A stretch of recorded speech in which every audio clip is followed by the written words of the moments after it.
Ah, yeah, it's that time of year, folks, and that means it's time for the top 10 best games of 2016. Let's do this. So kicking off this list was actually a pretty big surprise for me. I thought it was just going to be another big disappointment from EA, but it did not disappoint. It was actually pretty fun and a really nice fresh breath of air from the franchise. That goes out to Battlefield 1. This is what the franchise needed. A fresh new setting set place back in World War I. Had really awesome multiplayer. The maps were awesome. The single player was pretty good too. Granted, it could have been a bit longer. It's really short. There's not really a whole lot of missions you can do, but it was pretty good nonetheless. But the multiplayer, of course, for Battlefield is where it's at, where it's always gonna be at. Fails to not disappoint. Multiplayer is amazing, guys. Plus, I just love the destructive capability you can do. Almost any match you go into is just chaos of explosions and shooting and just all this crazy shit happening constantly. And plus, I love when those big blimps come up and just start tearing stuff apart, and if you manage to take it out, it's so cool to see the whole thing explode. The explosions in this game are amazing, by the way. And when it just crashes down onto the map, and that debris from the blimp is still left on the map everywhere, where it's almost like a whole brand new map where you have all this debris that you can use as cover and whatnot. I love it. So really, EA, thank you for listening to the fans, giving us a setting that we all wanted, and of course not releasing a shitty, buggy mess when it released. I have to commend them for that. So great job, DICE and EA. And yeah, that sounds crazy, but I mean it.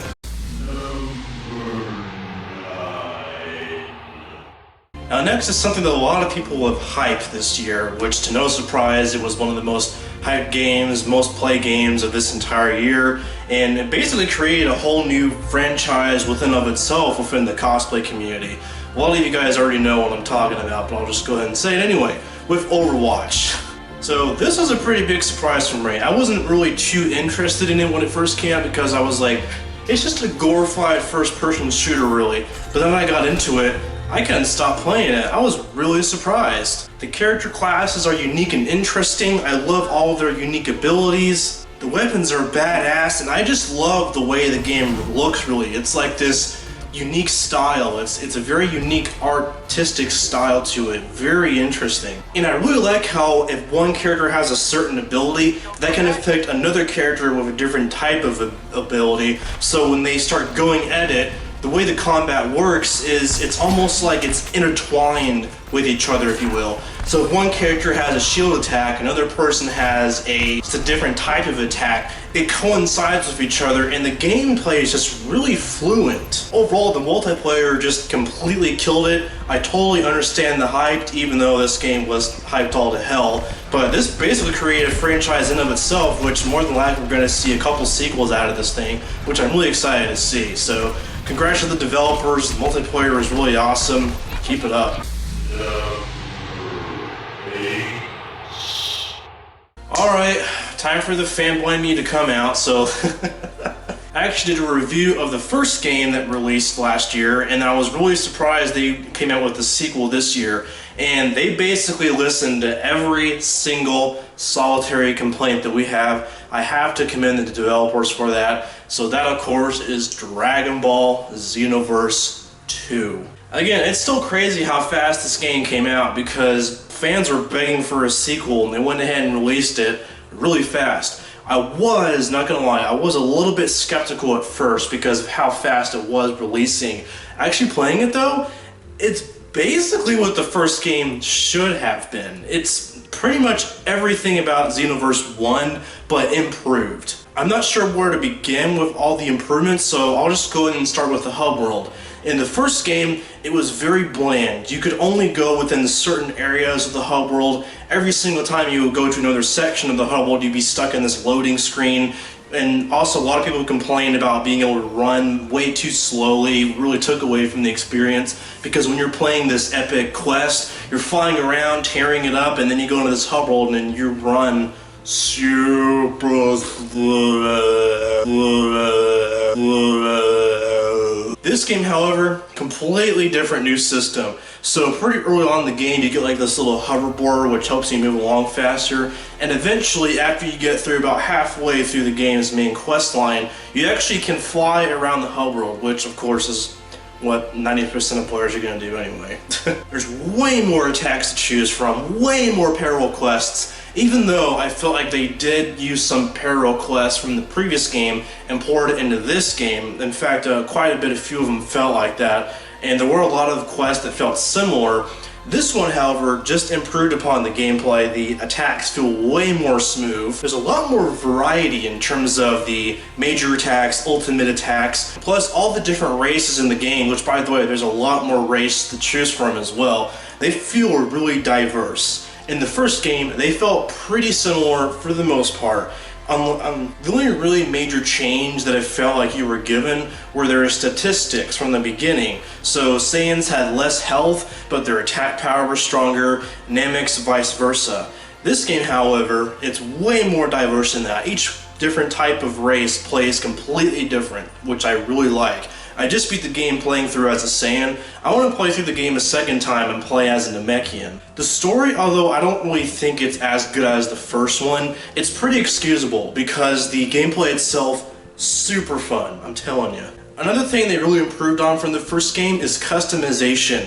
For example, the small things that we complain about, they fixed in this one. In the first game, when you wanted to buy a piece of clothing item, it would just give you a general description without really describing what it looked like. You didn't even give it a preview image of what it actually looked like.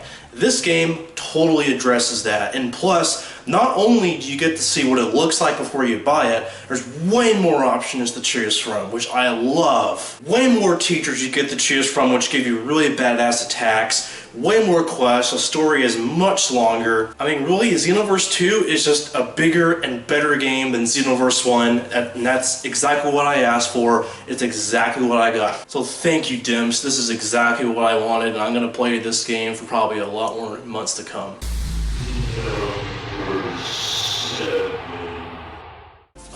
Thank you guys for not making this a disappointing mess at release. You listened to our complaints, and then you fixed it. That's pretty much what has been happening throughout this whole list, which I mean, I have to give credit where credit is due for these developers because they create a first game from the get-go. It's meh, they have a lot of problems with it, but then they fix it upon the sequel and they make the sequel really fun. This game, no different. Watch Dogs 2. Thank you, thank you, thank you. This game is super fun.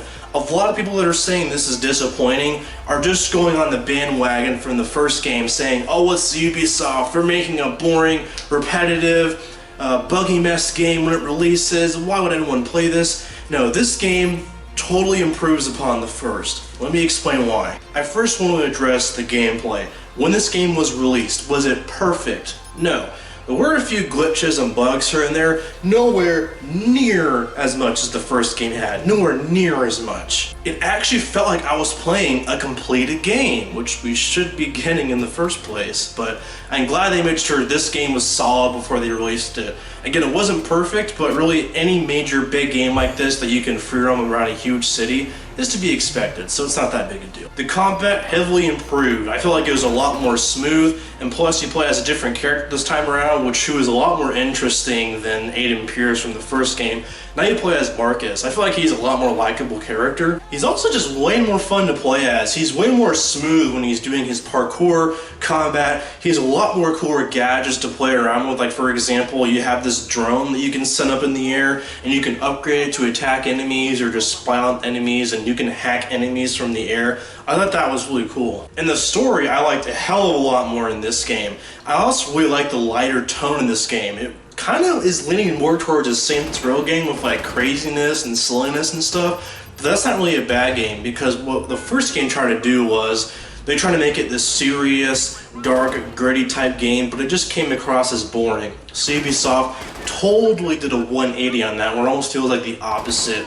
I mean, sure, this game does have its serious and sad moments here and there, but it also has some really, really funny ones in there as well, which I love. There's also a lot of side quests you can undergo, which you can hack in. Not gonna lie, this one quest made me laugh my ass off. there's a side mission where you hack into this guy's apartment, and he's actually a swatter. He's threatening to swat some people, and you actually hack into him, and then you send cops to his apartment instead. That's basically Ubisoft giving the middle finger to swatters everywhere. I love little details like that. Whoever designed this game, they really understood how the modern internet worked. They were saying a lot of modern terms people were saying. The characters were a lot more interesting. I love the characters. They were super hilarious, and I really did feel like that I was in this hacking group of friends, hanging out with them, pulling off crazy stuff. I loved it. The missions were a lot more fun because you get to go to certain places that are really detailed, and you hack into these big corporations and expose them. I just love that stuff. So overall, this was 1,000 times better than the first game. I definitely recommend it to anyone if you're just a free roaming game fan. If you love just fun games, if you love games like GTA, which this game is really similar to GTA, not really a bad thing. But again, if you love games like this, I absolutely recommend picking it up. Trust me, you're not going to be disappointed. And finally, after a really long wait, we got Deus Ex: Mankind Divided. And not gonna lie, I was already expecting this game to be really good because I really enjoyed Human Revolution. I thought that was an incredible game. When this first released, it's pretty much Human Revolution, but improved. The combat is way better. The story, you really have to understand it because there's a lot of story elements within the game. They do offer, however, this little pre-story that you can watch before you start playing the game, which it's still a lot to absorb, so I definitely recommend you watch that first before playing this. Otherwise, you won't understand what the hell's happening. But I really do like how this game basically makes everything feels like it's at stake. Like the entire world is at stake. Everyone with augmentations is at stake. But by far, my favorite thing about this game is the combat. I love how you can approach any mission you want in a variety of ways. Stealth, guns blazing, however you want to do it. I just love it. And plus, the levels in this game are way more open. That was a big complaint from the last game, Human Revolution, where it was really linear. This one, the levels are a lot more open. There's a lot more hub rolls where you can go around and explore. I love that stuff. So just like pretty much every other game on this list so far, it's basically the game before it, but vastly improved. Again, not a bad thing, a great thing. So I'm going to play this game for probably a lot more as well. And let me tell you guys, the hardest difficulty in this game really is super hard. So if you love games with a big challenge, up this game to the hard difficulty. Trust me. That's all I'm going to say. I was waiting and waiting and waiting and waiting for this game. They showed gameplay of it during E3 one year. I was stoked. I got tired of waiting. They kept delaying it, but it was not a disappointment when it came out. It was so worth the wait. Doom. Yes. Yes. Doom in a nutshell is basically the first Doom, but better graphics. That is nowhere at all a bad thing.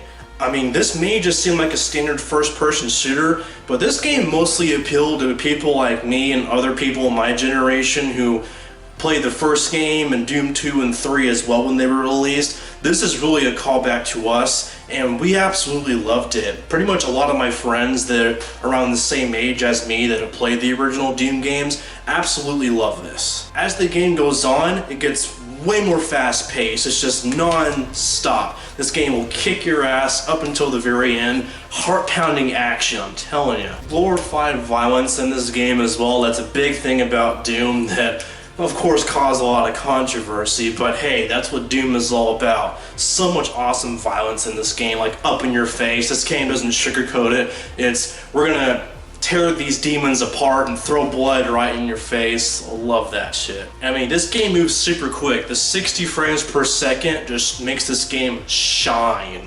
I mean, it needs 60 frames with a game like this. And the graphics are just mind-boggling good. I mean, how can a game look this good and run at 60 frames is beyond me. But they did an incredible job with this. If you want to play a game that'll kick your ass and keep your heart racing like a crazy roller coaster ride throughout the end, definitely pick this one up.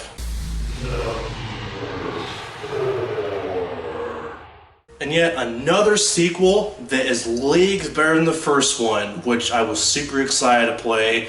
No doubt had high hopes for it, and it did not fail to deliver. That goes out to Dishonored 2. First game was awesome. I felt like it was one of the best games of the year when it was released.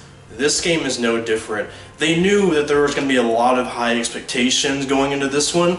They didn't fail to deliver. I actually enjoyed the story in this game way more than the previous one. The characters also seemed a lot more relatable. You also feel like a lot more was at stake. Like if you don't assassinate this guy, all hell is gonna break loose. You really do feel like that everything is pending on you, and I love that. But of course, my favorite thing about the game, of course, is the huge open missions. There are literally dozens of ways you can approach these missions. There's dozens of paths that you can go to try to get your target. I just love the fact that you have the option to not needing to kill a single person throughout the whole game. You can complete the whole game without killing one person if you want. Or you can kill everybody in the game if you want. It's up to you. That's one of my most favorite things about this game is choice.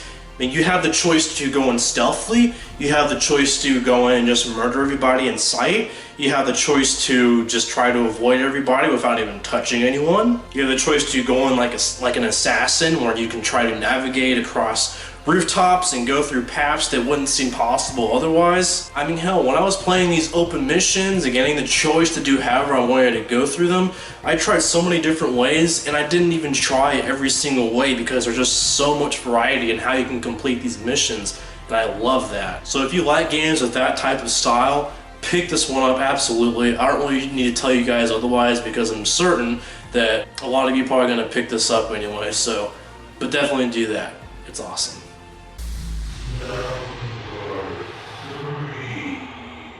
Man, this is probably one of the longest delayed games, or probably the longest in production games I have ever seen, ever.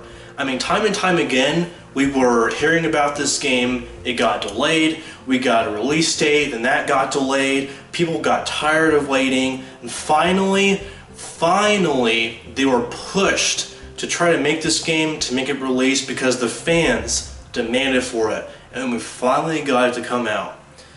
A lot of you guys know what I'm talking about, but of course I'm talking about The Last Guardian. I mean, this game, it's totally unique. I haven't seen anything like this. How many other games are out there where you play as a kid and you have this giant beast helping you through really complicated puzzles? How many games like that exist? Off the top of my head, I can't really think of any.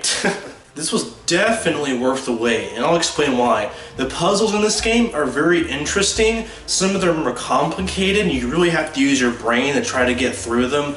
And I don't know why. I just love the relationship between the little kid and this big beast. Just something about it makes it seem very compelling, where you have this little insignificant kid, and then you have this gigantic intimidating beast trying to escape from these enemies out to kill you while also trying to get past through all these obstacles. Something about that is just really engaging and really unique. That's pretty much the main reason why I love this game, is it's just such a breath of fresh air into the gaming industry, where it's really hard to give this game a genre. Is it a puzzle game? Is it an adventure game? It's really hard to say. But when I first got my hands on this game, it was so hard for me to put it down. I just absolutely loved it from start to finish. It was definitely worth the wait. If you guys like puzzle games or high suspenseful games that are really get your heart racing, and trust me, this game has a lot of moments like that. If you think that this will game to appeal to you because of its unique style, pick this one up. Trust me, it's awesome.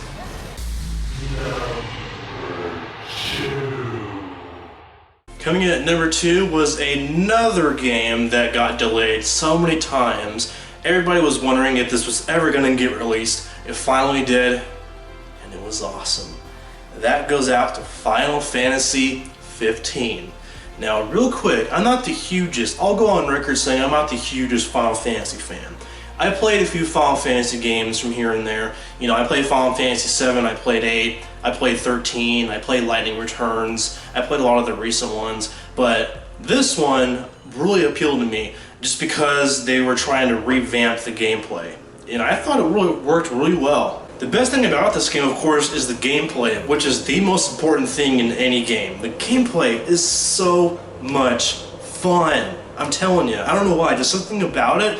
it was so hard for me to not play this. There's a lot of really unique and interesting weapons throughout the game. A lot of awesome boss fights. I'm telling you, these boss fights are where it's at. You really have to strategize and really work as a team to take these bosses down. You can't try to take these things down by yourself. It makes them 10 times more difficult. And also, I really like your teammates in this game. They each have their own unique personalities that you can all relate to. And I really just felt like I was being dived into this epic adventure. I also felt like a lot of stuff was at stake, and if you didn't try to resolve them, the world was pretty much fucked. Which leads me into the huge open world of this game.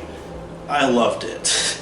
I love the variety of it. I love the unique style because this is on a completely unique planet. So there's a lot of interesting creatures, there's a lot of interesting landscapes, there's a desert landscape, forest landscape, urban cities you get to explore. And the story, I mean, this is Square Enix, it's a Final Fantasy game. Story was awesome. Now, the ending, which I don't know if I'll make a separate video about it or not, so let me know if you guys want me to make a video on that, because the ending of this game, I'm gonna go on record saying, it sucks.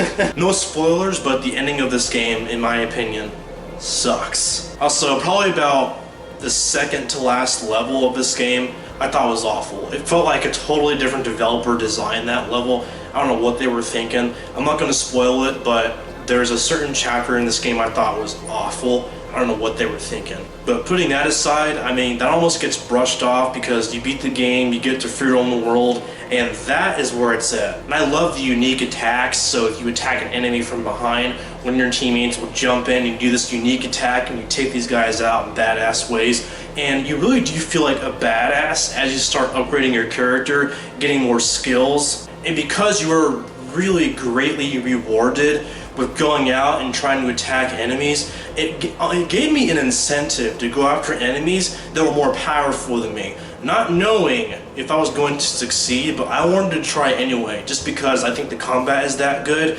And I also thought that if you fought enemies that are at a much higher level than you, it really puts the stakes way higher and you really have to get your A game on. And I love that stuff. So overall, despite the ending, which, I mean, I'll brush it aside because the gameplay is awesome, this game did not fail to disappoint. I loved it. I could see myself playing this game for months to come. I recommend this to everybody. I've already recommended it to all my friends. People that hate Final Fantasy, that I know, who really want to get this game. And there's some people I know that hate Final Fantasy that bought the collector's edition of this game. That's how much it stands out, and that shows. So if you guys, even if you guys hate Final Fantasy games, if you love free roll games, RPGs, good stories, if you can brush aside the shitty ending, you guys should just get this game for the gameplay. Enough said. So pick this one up, trust me, throughout the majority of this game, you will not be disappointed. It is fucking awesome.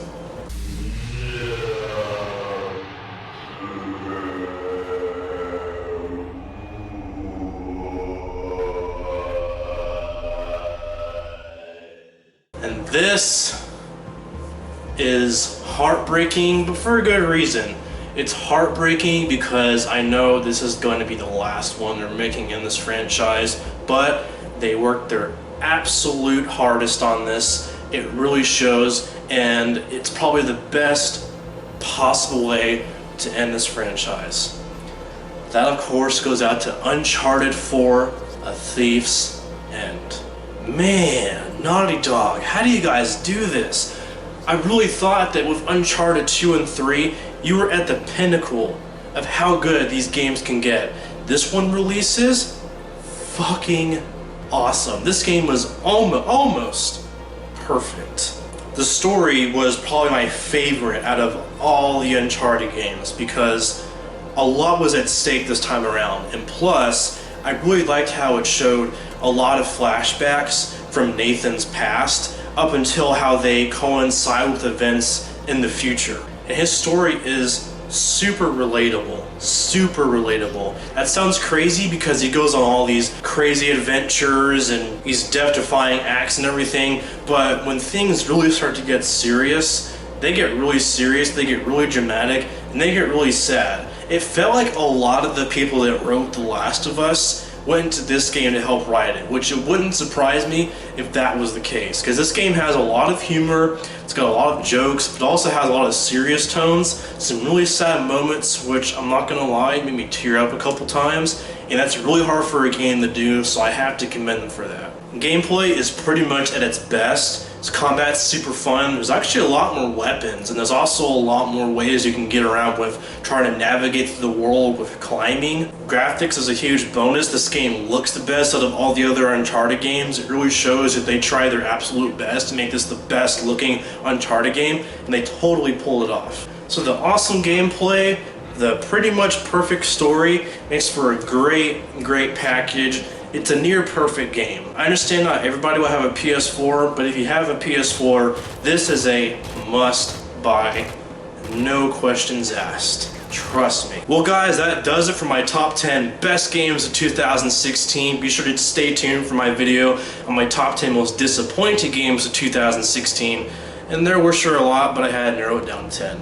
But be sure to let me know what your guys' top 10 best games of 2016 were. I love seeing your guys' opinions and love seeing the games that you enjoyed to play the most. And I'll be sure to see you guys next year for the top 10 best games of 2017. Until then, thanks for watching. If you want to see more, be sure to hit that like button. As always, be sure to subscribe. And let's all look forward to the badass gaming year of 2017. Yeah!